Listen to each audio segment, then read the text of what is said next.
Olá, bem-vindos. Eu sou o Marcos e essa é a Toca do Aventureiro. Hoje vamos falar de um dos títulos mais clássicos de fantasia.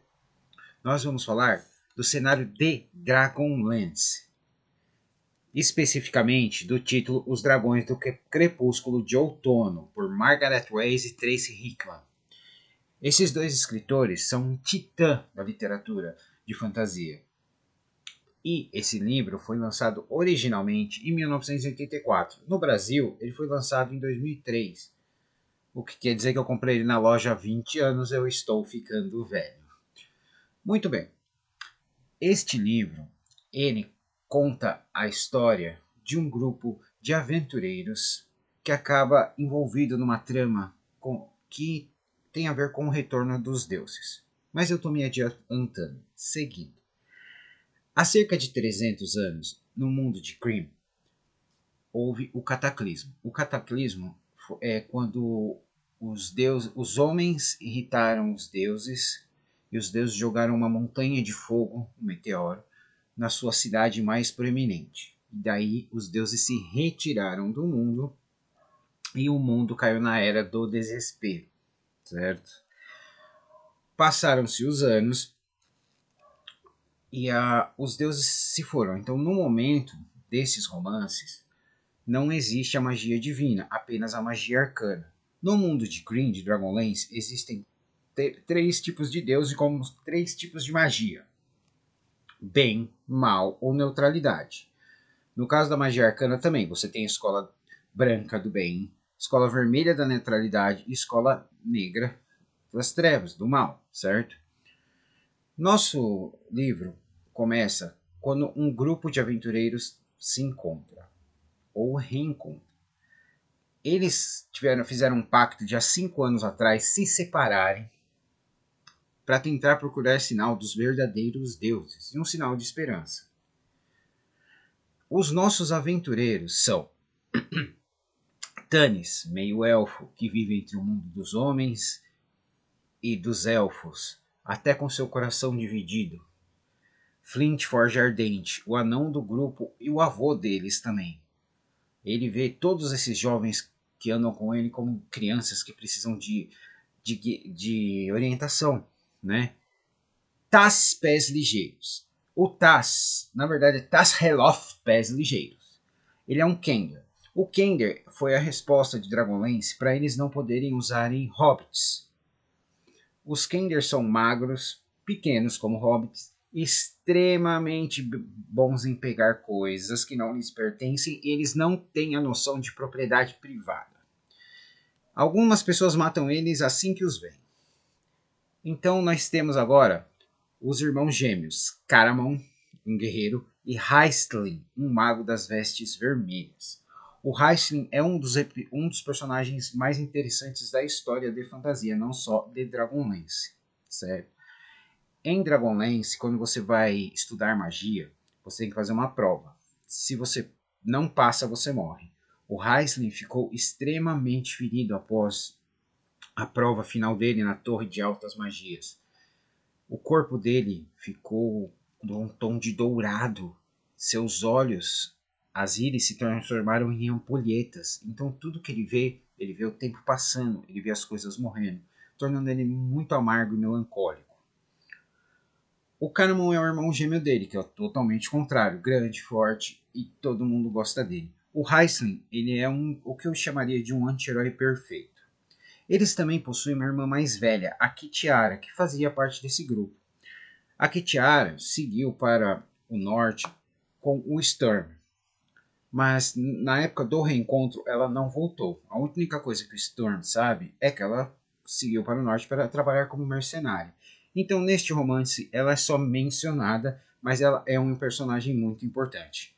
E aí nós vemos Sturm Montante Luzente. O Sturm é filho de um cavaleiro da Solâmia desaparecido. Ele é um nobre pobre. Quando ele se separou do grupo, ele e a Kitiara foram para a Solâmia, onde ele foi procurar sinais do pai dele e retornou com a armadura do pai.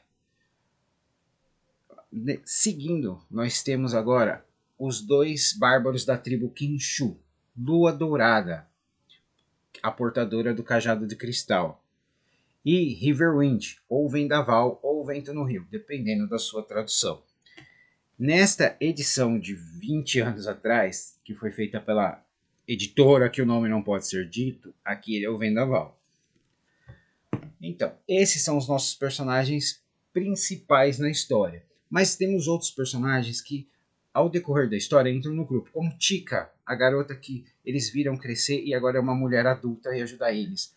Laurana, amor de infância do Tannis quando ele morava com os elfos, irmã do antigo melhor amigo dele.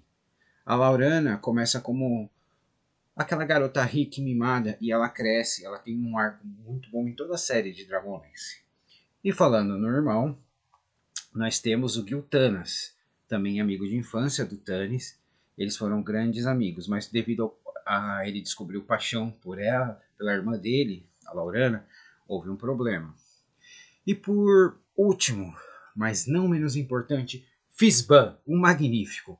Um mago muito estranho com problemas de memória que vive perdendo o chapéu e o chapéu está sempre ao lado dele. Muito bem. Após os nossos amigos se reencontrarem e matarem as saudades, eles voltam para a cidade natal dele, que é a cidade de Solance, uma cidade antiga, que é a típica cidade de fantasia, aquela cidade toda construída em cima de árvores, certo? Muito bem. Quando eles se juntam, eles sabem que existem rumores de exércitos se juntando no norte, estranhas criaturas lutando em suas fileiras, e dragões, as criaturas místicas de que desapareceram, parecem ter voltado. Então nossos amigos, depois de uma pequena confusão e mal entendido na taverna, têm que fugir da cidade. Quando eles fogem, eles descobrem que algo está errado no céu. As constelações da Rainha Negra e o Guerreiro Valente desapareceram, que elas representam a deusa das trevas e o deus Paladino. Ela também é conhecida como Tiamat. Todo mundo conhece Tiamat, certo? Então, eles são obrigados a fugir pela floresta. Lá, eles recebem um sinal de lendas, que o Sturm é o único que vê, o Cervo Branco. Na mitologia europeia, o Cervo Branco é uma criatura pura que guia as pessoas em momentos difíceis. Eles são levados ao coração da floresta, essa floresta proibida. E lá o Senhor da Floresta, um unicórnio, diz que eles precisam seguir para onde Vendaval, que foi quem originalmente encontrou o cajado de cristal numa busca sem esperança, trouxe o cajado para a Lua Dourada. E assim eles tiveram que fugir, porque ele é um guerreiro nobre, mas ele é plebeu. E ela era considerada divina pelo pai dela, o que ela não achava certo. Então eles têm que ir nessa jornada de descobrir onde ele encontrou este cajado, numa cidade perdida, perdida nas sombras. Nesse trajeto, eles reencontram amigos e inimigos. Nós veremos goblins, hobgoblins, anões da Ravina, que é uma subespécie de anão, centauros, dragonianos, dragões vermelhos, negros. Nós veremos eles encontrando até uma criatura que é muito comum nas nossas dungeons, lesmas gigantes. E tudo isso, eles tentando lutar com suas lutas internas e externas. Nesse livro de Dragonlance, nós temos uma apresentação de um mundo de fantasia que eu considero mais sombrio e mais melancólico. Eu compararia a ler Dragonlance como você assistir Battlestar Galactica. É uma ópera espacial, então Dragonlance é como se fosse uma ópera no mundo de fantasia. Ele tem ação, ele tem uma grande apresentação do mundo que todos nós precisamos, mas eu, como mestre, como leitor, eu sempre achei que existe uma melancolia em Dragonlance em todos os romances que eu li. Dragonlance está disponível no Brasil pela editora Jambo. Ele já tem 6 volumes, a primeira e a segunda trilogia. Bom, essa foi meu review do primeiro volume de Dragonlance e os Dragões do Crepúsculo de Outono. Eu espero que vocês tenham gostado. Lembre-se, leia um pouquinho de cada vez, qualquer livro. Vamos expandir nosso conhecimento. Eu sou o Marcos, essa é a Toca do Aventureiro. Te vejo na próxima.